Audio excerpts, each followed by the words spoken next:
요한계시록 11장 1절부터 5절까지 우리 같이 읽겠습니다. 또 내게 지팡이 같은 갈대를 주며 말하기를 일어나서 하나님의 성전과 제단과 그 안에서 경배하는 자들을 측량하되 성전 바깥 마당은 측량하지 말고 그냥 두라.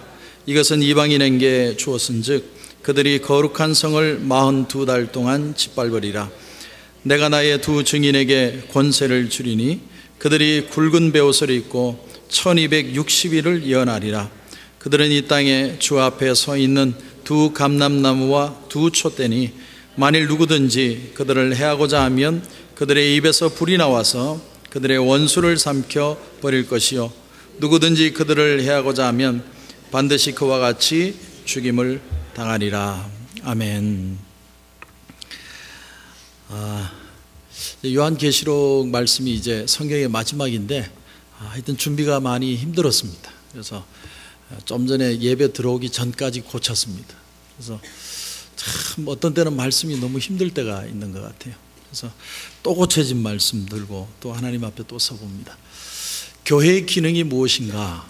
교회의 기능에는 4가지가 있습니다. 예배, 선교, 교육, 봉사. 예배를 드리지 않는 곳은 교회가 아닙니다. 아무리 건물이 좋아도 예배는 꼭 드려야 됩니다.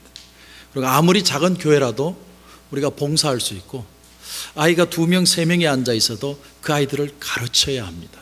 그런가 하면 우리가 나가서 세계에 복음을 전하지 못한다 할지라도 내 주변을 전도하고 복음을 전하는 이 선교의 사명을 감당하는 4가지를 다 할 수 있는 것이 바로 교회입니다. 일반 다른 종교들은 내가 수양하는 것으로 그칠 수 있습니다. 내가 수양하여서 나를 정화시키는 것으로 그칠 수 있지만 우리 기독교에는 반드시 의무가 있습니다. 그 의무가 뭐냐면 내가 받은 것을 반드시 다른 사람에게 주라는 것입니다. 그것이 하나님이 우리에게 주신 지상 명령입니다. 예수님이 어느 날 제자들에게 이런 말씀을 하셨습니다. 내가 하는 일을 너희들도 할 것이요 나보다 큰 일도 할 것이다.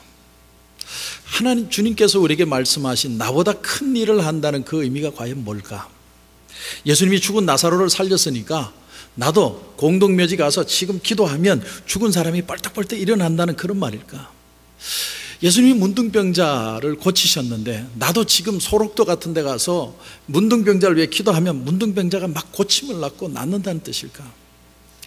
예수님이 보리떡 5개와 물고기 2마리로 5,000명을 먹이셨는데 그렇다면 나는 라면 5봉지에 꽁치 2마리를 가지고 5만 명을 먹일 수 있다는 얘기인가?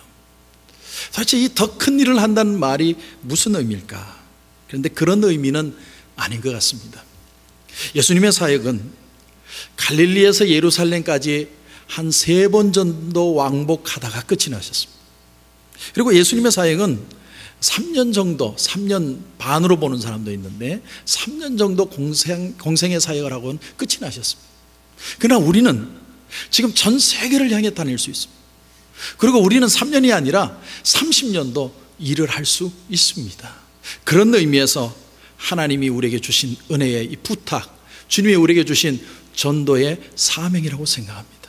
그래서 너희들이 나보다도 더 큰 일을 감당하게 되리라. 요한계시록 오늘 우리가 보는 이 11장은 교회가 걸어왔던 길과 그리고 앞으로 우리 교회가 어떤 방향으로 나가야 할 것인가 그것을 환상으로 우리에게 보여주고 있는 장면입니다. 이를테면 초대교회 때부터 예수님 재림할 때까지 이 전체의 교회의 역사의 요약입니다. 요한복음 6장부터 보면 여러분 보신 분들은 아시겠지만 굉장한 하나님의 그 심판, 진노 그런 게 본격적으로 시작이 됩니다. 어마어마한 얘기가 정말 어려운 얘기가 시작이 됩니다. 그런데 그 심판 가운데도 아주 독특한 몇 가지 중요한 장면들이 나옵니다. 예를 들면 7장에 보면 하나님 나라에서 구원받은 성도들이 하늘나라에서 하나님을 찬양하는 장면이 나옵니다. 막 심판 가운데에 있는데 하나님을 찬양하는 장면이 나옵니다. 그런가 하면 8장에 보면 그 심판이 갑자기 6번째 인을 뗄 때까지 떼고 나서 쉬는 시간에 반시 동안의 고요함이 있습니다. 그 시간에 모든 성도들의 그 기도를 천사들이 받아서 하나님께로 올리는 장면이 나옵니다. 그런가 하면 우리가 읽은 오늘 11장을 보면 교회의 오늘과 내일, 그리고 교회의 궁극적인 미래를 제시해 주는 것을 봅니다. 저는 이 말씀을 읽다가 이런 퀘스천을 하나 가졌습니다. 왜 하나님이 심판을 하시면서 심판이면 심판, 축복이면 축복, 아예 둘로 이렇게 세퍼레이트 하시지, 왜 하나님이 심판 가운데도 비전을 주시고 희망을 주시고 도전을 주시는가? 여러분, 우리 교회를 가만히 보십시오. 교회가 완전하지 않습니다. 때로는 교회 안에서 싸움이 일어나서 그것이 세상 법정까지 가서 세상에 부끄러움을 당할 때도 있습니다. 그런가 하면 우리가 크리스찬들이지만 정말 하나님 앞에 믿음대로 세상에 성숙한 삶을 사는 게 아니라 어떤 때는 예수 믿는 사람들이 부끄러움을 당할 때도 있습니다. 그런데 하나님께서는 그런 부족한 교회의 모습을 그대로 알고 있으시면서도 부족한 교회를 끌어안고서라도 채찍질해서라도 교회를 정화시키면서 결국은 하나님께서 교회를 사용하셔서 하나님의 놀라운 역사를 이 땅에 이루어 가신다. 저는 그런 해석을 가지게 됩니다. 오늘 이 요한계시록 11장을 통해서 우리가 교회가 걸어왔던 일들, 그리고 교회가 처하고 있는 현실, 앞으로 우리가 어떤 교회의 모습으로 나가야 될 것인가, 오늘 말씀이 우리에게 주는 도전이 분명히 있습니다. 여러분 1절을 보십시오. 1절. 또 내게 지팡이 같은 갈대를 주며 말하기를 일어나서 하나님의 성전과 제단과 그 안에서 경배하는 자를 측량하되. 자, 오늘 11장 1절에 초도에 나오는 내용이 뭐냐면 하나님의 성전과 제단이 보입니다. 예루살렘 성이 언제 무너졌느냐면 AD 70년경에 로마의 티투스 장군이 와서 완전히 예루살렘 성을 다 부셔버렸습니다. 지금 남아있는 것은 벽 하나밖에 없습니다. 그런데 이 요한계시록이 적힌 건 AD 95년경입니다. 다시 말하면 지금 현재 눈에 보이는 예루살렘 성은 아무것도 없습니다. 그런데 왜 이 환상 가운데 하나님은 하나님의 성전을 다시 보여주고 있는가? 도대체 요한에게 뭘 말해주기 위해서 하나님은 무너져 없어져 버린 성전인데도 성전의 환상을 보여주시면서 그 성전의 어떤 역사들을 보여주실까? 어떤 분들은 이것이 마지막 말세에 하나님의 예루살렘 성이 실제로 문자적으로 다시 건축될 것이다. 그래서 유대인들은요 지금도 세상에 있는 금들을 모으고 있습니다. 왜냐하면 마지막 예루살렘 성을 온 금딱지로 새롭게 짓기 위해서 준비하고 있습니다. 문자적으로 해석하는 거죠. 하지만 우리가 이 말씀을 볼 때 문자적인 의미를 넘어서서 상징하고 있는 그 의미가 무엇인지를 받아들이는 게 참 중요합니다. 이게 뭘 말하는 걸까요? 왜 눈앞에 성전이 다 무너졌는데 하나님이 새로운 성전을 보여주실까? 우리 인간이 짓는 성전은 얼마든지 무너질 수 있다는 겁니다. 하지만 아직도 하나님을 경배하는 사람들, 예수 그리스도를 나의 구주로 고백하는 사람들은 이 땅에 아직도 존재하고 있다. 그것을 보여주시기 위해서 하나님이 이 환상을 우리에게 주시는 줄 믿습니다. 근데 오늘 이 말씀의 1절의 마지막 부분을 보니까 이런 표현이 나옵니다. 측량하되, 측량한다. 다시 말하면 이게 무슨 말이냐면 하나님의 보호와 관리 아래에 있다, 이런 뜻입니다. 오늘 여기서 오늘 첫 번째로 여러분에게 드리고 싶은 도전은 이것입니다.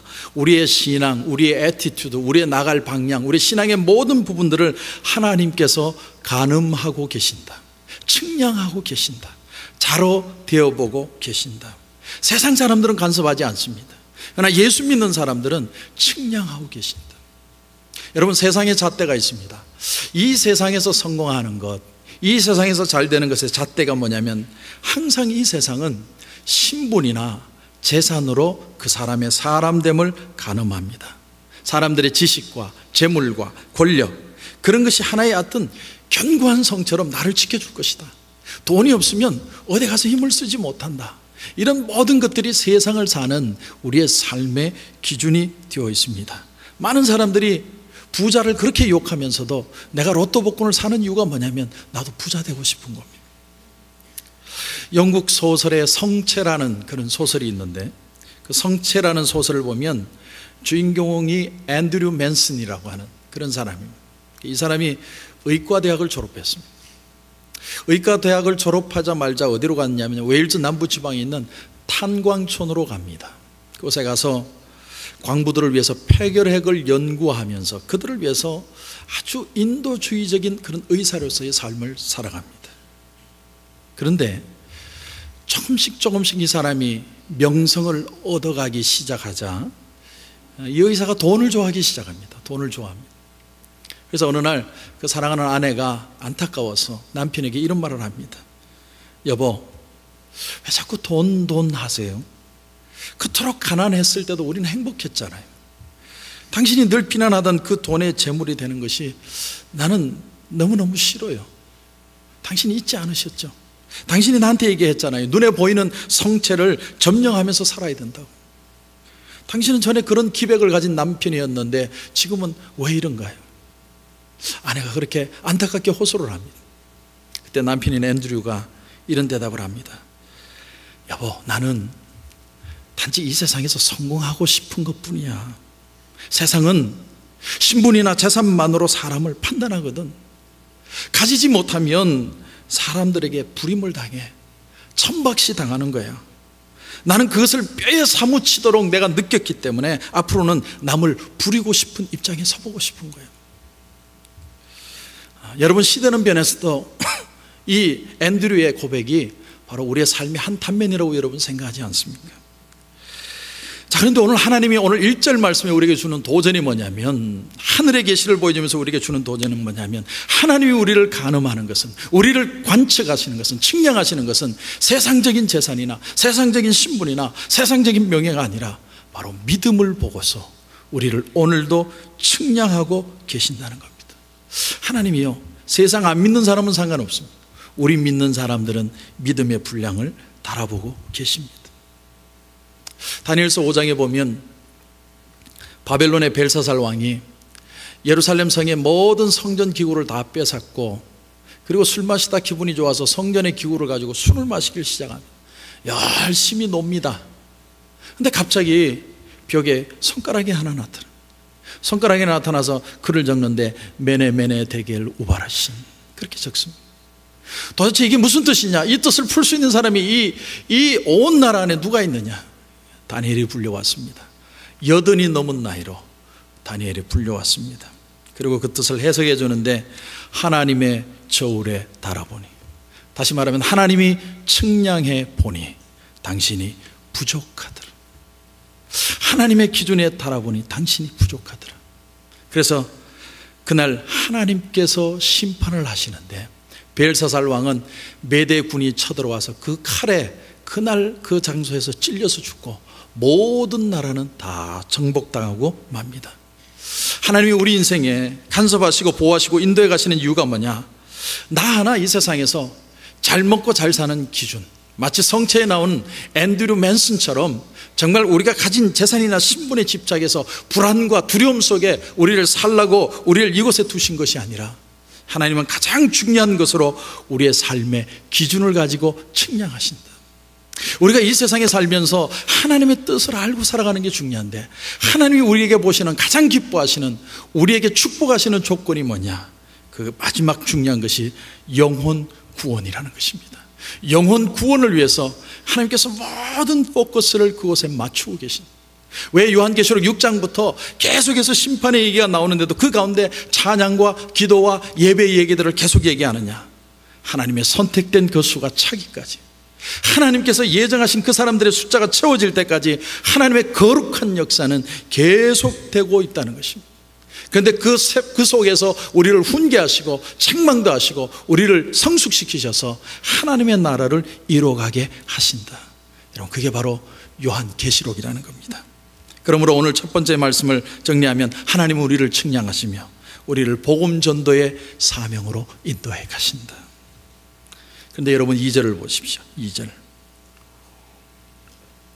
성전 바깥 마당은 측량하지 말고 그냥 두라. 이것은 이방인에게 주었은 즉 그들이 거룩한 성을 42달 동안 짓밟으리라. 여러분, 42달을 쉽게 얘기하면 3년 반입니다. 3년 반이 42달인데 3년 반 동안 거룩한 성이 짓밟힌다는 이 뜻이 과연 무슨 의미일까? 어떤 사람들은 문자 그대로 3년 반으로 생각하고, 어떤 분들은 보편적으로 예수님이 오시고서 재림할 때까지 전체 기간을 아우러서 3년 반이라는 상징적 의미로 받아들이기도 합니다. 그런데 우선은 이 유대인들은 3년 반 동안 짓밟힌다는 그 얘기만 들으면 바뜩 떠오르는 사람이 하나 있습니다. 여러분, 구약과 신약 사이에는 중간기가 있는데 암흑기라고 표현하는데, 그때에 수리아의 지역에 있는 안티오쿠스 에피파네스라는 사람이 예루살렘을 쳐들어옵니다. 그리고는 예루살렘 안에 성전 기구들을 다 뺏었고 다 초토화시킵니다. 그리고 뭘 세웠냐면 제우스 신전, 제우스 신상을 세웁니다. 그리고 전혀 신앙생활을 하지 못하도록 그들을 아주 그냥 복음을 탄압합니다. 그러니까 이스라엘 백성들은, 유대인들은 3년 반 동안 짓밟히려는 그 말을 딱 들으면 순간적으로 뭐가 떠나냐면 수리아의 공격, 그것이 생각나는. 하나님의 말씀을 듣고 싶어도, 하나님의 말씀대로 살고 싶어도, 하나님을 찬양하고 싶어도, 하나님께 기도를 드리고 싶어도 입도 벌릴 수 없는 그런 고통의 시간, 그 시간의 미닝이 바로 42개월이란 뜻이라는 겁니다. 여기서 오늘 우리가 두 번째로 생각할 게 뭐냐면, 우리가 신앙의 삶을 살아간다고 하지만 우리의 삶에는 여전히 어려움이 있다는 겁니다. 어려움만 있는 게 아니라 우리 시대에는 여전히 이 세상과 타협할 것 같은 유혹들이 찾아오고 있다는 것입니다. 오래전에 영국의 학자인 C.S. 루이스가 쓴 책의 내용 중에 이런 내용이 있습니다. C.S. 루이스가 그 책을 적을 때의 기간이 언제냐면 1차 대전을 겪고 있을 당시였습니다. 많은 젊은이들이, 영국의 젊은이들이 100m 앞을 나가기 위해서 의미 없는 죽음을 죽어갑니다. 수만 명이 죽습니다. 밀고 밀리고. 모든 젊은이들이 희망을 잃고 있는 그때에 C.S. 루이스가 책을 적으면서 이런 글을 적었습니다. 죽음 앞에서 그 젊은 군인들이 평소에는 생각하지 않은 것을 생각하게 된다. 그게 바로 영혼에 대한 것이다. 영혼의 운명에 대해서 내가 죽은 다음에 어떻게 될까를 생각한다. 만일 전쟁이 없어서 이 젊은이들이 전쟁터에 나갈 일이 없었다면 그 젊은이들은 지금쯤 내가 어떻게 하면 이 세상을 즐기며 살까를 고민했을 것이다.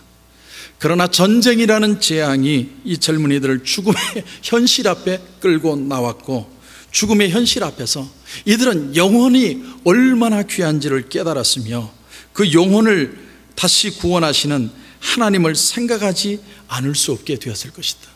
그렇게 하나님을 진지하게 생각하게 되었기 때문에 결국 평화시보다는 이런 환난 중에 천국 가는 사람들이 더 많아지게 된다. 여러분, 누가 이런 생각을 할 수 있을까요? 전쟁은 공포고, 전쟁은 무자비함이고, 전쟁은 절망입니다. 그런데 전쟁 가운데서 하나님의 놀라운 영혼 구원의 사건을 보는 겁니다. C.S. 루이스는 죽음 앞에 선 한 인간이 자신의 영혼의 가치에 대해서 얼마나 진실할 수 있을까, 그 포커스를 가지고 우리에게 말하고 있습니다. 오늘날 우리에게는 죽음에 대한 공포라든지 두려움, 그런 것은 없습니다. 여러분, 우리가 세상을 살면서 물론 물질적으로 좀 어렵지만, 그러나 그것이 어려운 것이 아니라 사실 우리에게 가장 많은 죄짓게 하는 부분이 뭐냐면 세상과의 타협입니다. 오늘도 끊임없이 세상에 타협할 일이 얼마나 많은지. 그래서 리차드 포스터는 돈, 섹스, 권력이라는 책을 지었는데 아주 독특한 제목으로 적었는데 거기에서 이런 말을 했습니다. 모든 사람들이 돈과 섹스와 권력에 관련하며 살면서 그것을 바르게 사용한다는 것은 하나님이 주시는 축복을 바르게 쓴다는 의미이며, 그것을 오용하고 남용한다는 것은 하나님이 주신 축복을 더럽히는 일이다. 얼마나 우리에게 가장 다가오는 현실의 문제입니다. 이 문제들 때문에 사람들은 세상과 타협하고 산다. 그것이 바로 오늘 현실이다. 고난은 없지만 타협할 일들이, 엄청난 일들이 우리 가운데 다가온다고 얘기합니다. 그런데 하나님께서 그런 자로 간음을 하시면서 또 우리의 삶에 고난도 있고 타협이 있는 삶 속에서 하나님이 우리에게 아주 중요한 얘기를 하나 하십니다. 여러분, 3절을 보십시오. 3절을 보시면, 내가 나의 두 증인에게 권세를 주리니 그들이 굵은 베옷을 입고 1260일을 예언하리라. 여기 1260일도 계산해 보면 3년 반이 나옵니다. 그러니까 42달 동안 박해가 시작이 되고 어려움이 찾아오고, 어떤 때는 우리는 세상을 향한 타협이 있는데 1260일 동안 또한 두 증인이 베옷을 입고, 베옷을 입는다는 것은 슬픔을 표현하죠. 베옷을 입고 예언하는 일들이 있을 것이다. 주님이 이런 말씀을 하십니다. 오늘 여기서 우리가 세 번째로 생각할 게 뭐냐면, 하나님은 고난과 타협하는 가운데 그냥 두지 않으시고 두 증인을 세우시고 권세를 주셔서 계속해서 하나님의 말씀이 전해지도록 하신다. 그러면 이 두 증인이 과연 누굴까? 두 증인. 우리나라 교회의 역사에 아주 큰 영향을 끼쳤던 이단 교주가 하나 있습니다. 그 이단 교주가 요한계시록 11장을 읽다가 그거다. 두 증인 중에 하나는 예수고 하나는 나다. 그렇게 해가지고 많은 사람들이 그 사람을 쫓아갔습니다. 수만 명이 쫓아갔습니다. 결국은 재벌 기업이 됐습니다. 그래서 따지면서 물었습니다. 왜 당신은 알지도 못하면서 왜 그렇게 함부로 요한계시록을 풀었느냐? 그러니까 그 사람들 말이 이런 겁니다. 어차피 모르니까. 니도 모르고 나도 모르니까. 여러분, 장로교회가 가장 존경하는 신학자 중에 하나가 누가 있냐면 칼빈이 있습니다. 칼빈. 요즘은 발음을 깔뱅이라고 그러는데, 깔뱅의 신학 서적을 보면 요한계시록이 주석이 없습니다. 그래서 물었습니다. 왜 당신은 요한계시록을 주석하지 않았느냐? 그분 대답이 이런 겁니다. 너무 어려워서 모르겠다. 내가 모르는 것을 억지로 해석해 놓아서 수많은 사람들의 영혼에 상처를 줄까 싶어서 나는 요한계시록을 주석하지 않는다. 여러분, 우리가 그런 마음으로 요한계시록 말씀을 받아야 됩니다. 깔뱅과 같은 그런 겸손한 사람이 있는가 하면 신학교 근처에도 가보지 않은 사람이 얼마나 요한계시록을 잘 푸는 사람들이 있는지 모릅니다. 쪽집게처럼 푸는 사람들. 근데 여러분, 우리가 하나님의 말씀 풀 때 조심해야 돼요.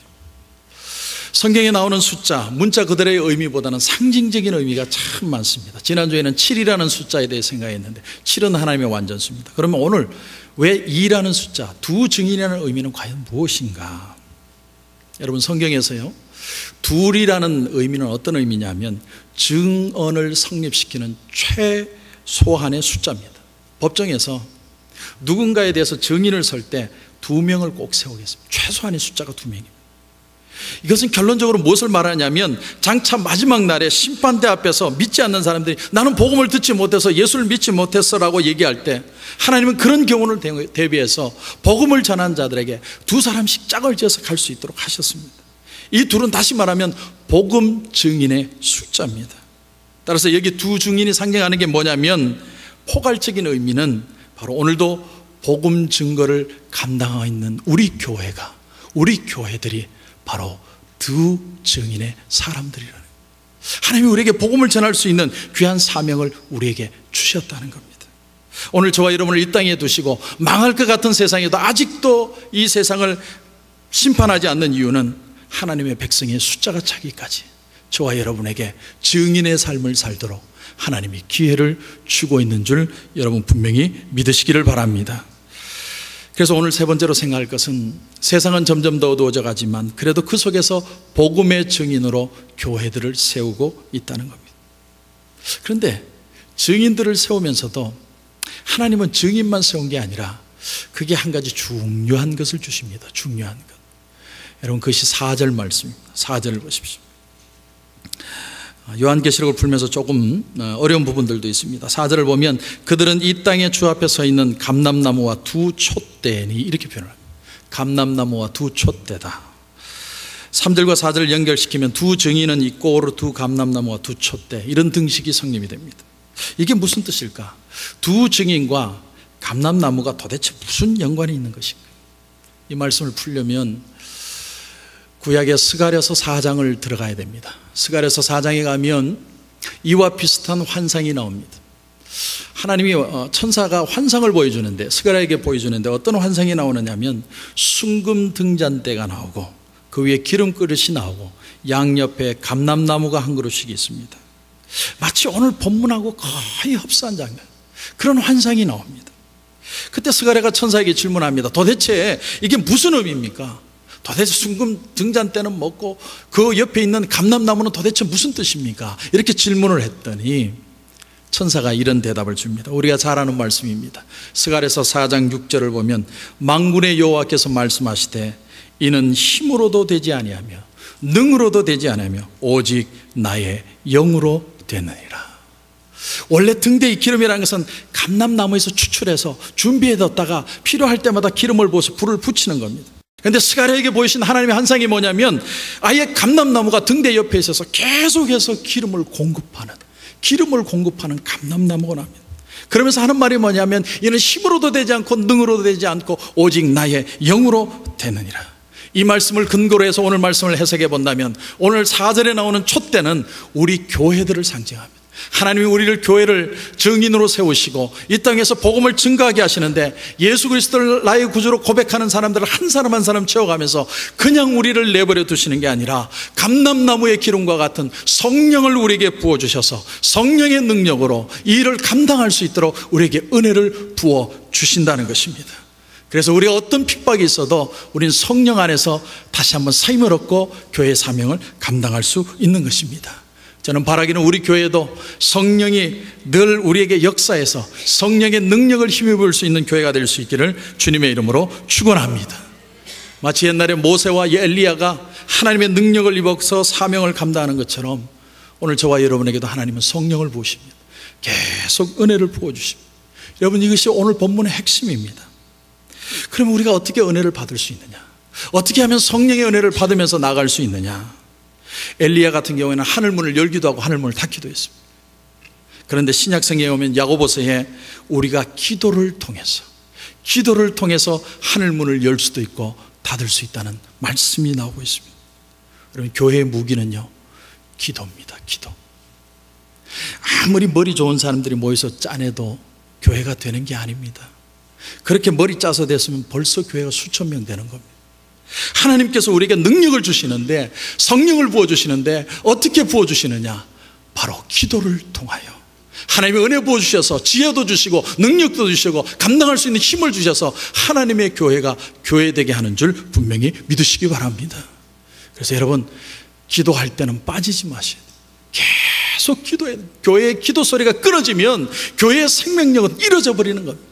하나님이 기도를 통해서 오늘도 우리에게 성령을 부으시고 성령은 계속해서 우리의 사명을 감당할 수 있도록 힘을 주시는데 그 힘을 잃어버리면 교회는 힘을 잃은 존재로 살아가게 된다는 것입니다. 또 하나 우리에게 중요한 것이 뭐냐면 우리 교회의 무기의 또 하나는 여러분, 말씀입니다. 말씀. 하나님은 말씀을 통해서 우리에게 성령을 부으십니다. 예레미야 5장 14절을 보면 이런 말씀이 나옵니다. 볼지어다 내가 너의 입에 있는 나의 말을 불이 되게 하고 이 백성을 나무가 되게 하여 불사르리라. 여러분, 제가 말씀을 전하는데요, 하나님은 말씀이 선포될 때 산들바람처럼 들리도록 하지 않습니다. 말씀을 전하는데 말씀이 말씀으로 역사하기 시작하면 말씀은 불이 됩니다. 우리의 죄악, 우리의 더러운 것들, 우리의 연약한 것들, 우리의 찌꺼기들이 하나님의 말씀에 불같은 말씀을 통해서 우리가 뒤집어지고 새로워지고 변화되는 역사가 말씀을 통해서 일어나게 된다는 것입니다. 하나님의 불같은 말씀이 임하면 우리의 마음속에 있는 교만과 죄를 다 태워버려서 우리를 변화시키고 새로운 모습으로 하나님의 일을 감당할 수 있도록 하여 주시는 것입니다. 그래서 하나님의 말씀이 아직도 여러분의 귀에 들려오고 있다면, 여러분의 가슴 속에 들려오고 있다면 우리 교회는 희망이 있는 줄 분명히 믿습니다. 여러분이 말씀을 들을 때마다 그 말씀이 나의 말씀으로 들으시고 이 말씀이 하나님 내 불이 되게 하셔서 내 삶을 태우고 새롭게 변화되는 역사가 일어나게 하여 주시옵소서. 그런 고백이 저와 여러분 가운데 넘치시기를 주님의 이름으로 축원합니다. 유명한 과학자 알버트 아인슈타인이 본래 교회에 대해서 굉장히 비판적인 사람이었습니다. 그런데 독일이 히틀러 치하에 있을 때, 독일의 히틀러 치하에 들어갔을 때 아인슈타인은 한 가지 놀라운 사실을 발견하게 되었습니다. 그게 뭐냐면 그 암흑기에 아무 희망이 없는 그 시간에 오히려 진리를 포기하지 않고 끝까지 예언자적인 음성을 바라면서 백성들을 위하는 놀라운 공동체 하나를 발견하게 됐습니다. 그게 뭐냐면 바로 교회였습니다. 교회. 그 교회의 모습을 보면서 아인슈타인이 이런 말을 남겼습니다. 나는 종종 교회를 조롱했다.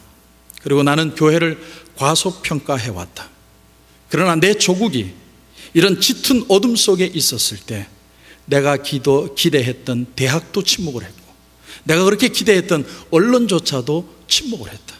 그러나 진리를 말한 유일한 공동체가 있었으니 그것은 바로 교회였다. 나는 빛을 발하는 이 교회를 향해서 새로운 애정을 가지기 시작했다. 사랑하는 성도 여러분, 그렇습니다. 교회는 연약한 부분, 부정적인 부분들이 군데군데 있습니다. 근데 하나님은 오늘도 그분의 자를 가지시고 참된 교회, 진정한 교회를 찾고 계십니다. 그것을 가늠하고 계십니다. 이 교회야말로 앞으로 이 어두워져 가는 세상의 유일한 희망입니다. 하나님은 오늘도 우리 교회를 통해서 성령을 부어주고 계십니다. 하나님의 손에 들려 쓰임받기를 하나님은 원하시고 계십니다. 여러분, 교회는요 절대로 죽지 않습니다. 때로는 시들시들할 때도 있고 때로는 연약해질 때도 있지만 하나님은 교회를 살아나게 하십니다. 그런데 뭘 통해서요? 기도와 말씀을 통해서. 하나님 앞에 기도하고 하나님의 말씀이 내 가슴에 들려오고 말씀으로 결단하는 마음들만 있다면 교회는 다시 살아날 줄 분명히 믿습니다. 그래서 오늘 말씀이 주는 우리에게 도전은 딱 한 가지입니다. 하나님은 그분의 잣대를 가지고 이 세상의 모든 것을 다 재고 계신다. 그런데 하나님이 재는 이 세상은 점점 더 불의와 타협하고 점점 더 악해져 가고 있다. 그러나 이 악해져 가는 세상에 하나님이 소망을 하나 주셨는데 그 마지막 소망이 뭐냐면 복음의 증인인 교회다. 근데 교회를 그냥 주신 게 아니라 교회에 오늘도 성령을 기도와 말씀을 통해서 부어주고 계신다. 그래서 우리에게 하나님이 마지막 주는 미션이 뭘까요? 도대체 우리에게 왜 그렇게 그토록 하나님이 포기하지 않고 기름 부으심과 성령을 통하여 하나님의 교회를 이루어가게 하시는가? 우리가 너무 잘 아는 말씀, 사도행전 1장 8절에 보면 오직 성령이 너에게 임하시면 너희가 권능을 받고 예루살렘과 온 유대와 사마리아와 땅끝까지 이르러 내 증인이 되리라. 할렐루야. 우리를 증인 삼고 주님 다시 오실 때까지 우리 교회의 사명, 영혼 구원하는 사명을 감당하시도록 하나님이 오늘도 우리를 붙들고 계신다는 사실, 여러분을 포기하지 않습니다. 그러나 우리가 또 구해야 됩니다.